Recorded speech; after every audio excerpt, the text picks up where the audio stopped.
Nii, tervist! Sattusin juhuslikult siia stuudiosse Pärnu maanteel just pildistamist vaatama ja keda ma näen? Saskia Alusalu istub meil seal toolis. Milline juhus. Milline juhus. Täitsa uskumatu. Tulin need fotograafiga juttu ajada, aga Saskiat hakatakse kohe pildistama. Ma saan aru, et Denim Dreami kaunid riided. Kuidas sul praegu siis need päevakavad välja näevad?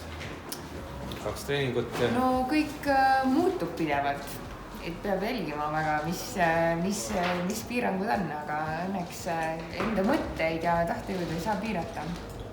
Peab nende seest tulema. Ei saa, ja tahtejõudu peab olema. Ja. Seda me sportlastena teame, eks jah. Aga kui sa vaatad praegu nagu üldse olukorda, siis tegelikult sport on ju see, mis tegelikult peaks inimestele positiivsust sisendama igal ajal. Absoluutselt.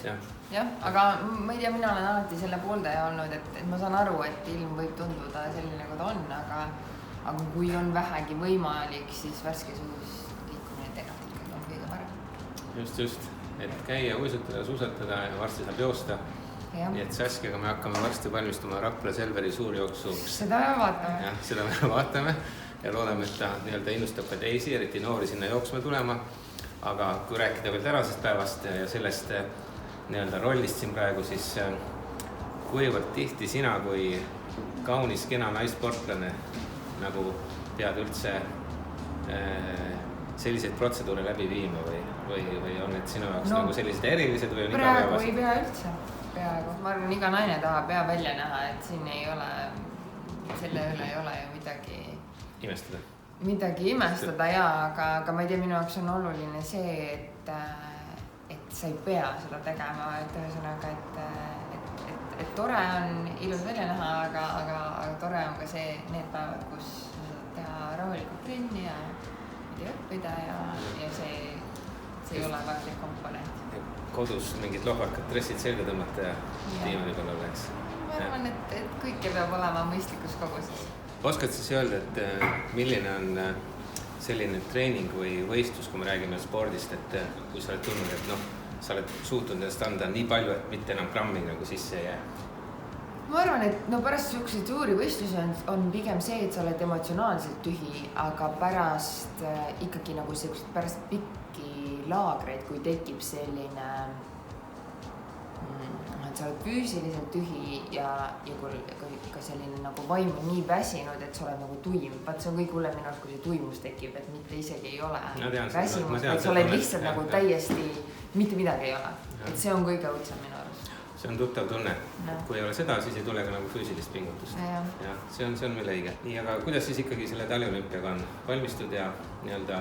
No ma arvan, et ega väga palju neid inimesi ei oska öelda täna, kuidas selle suveolümpia ja talveolümpiaga on. Et eks on loomulikult väga keeruline, siis tulebki endal teistmoodi, või kui sa vähegi mõtled inimene, et siis tuleb teistmoodi natuke eesmärke seada või endale lihtsalt välja mõelda, et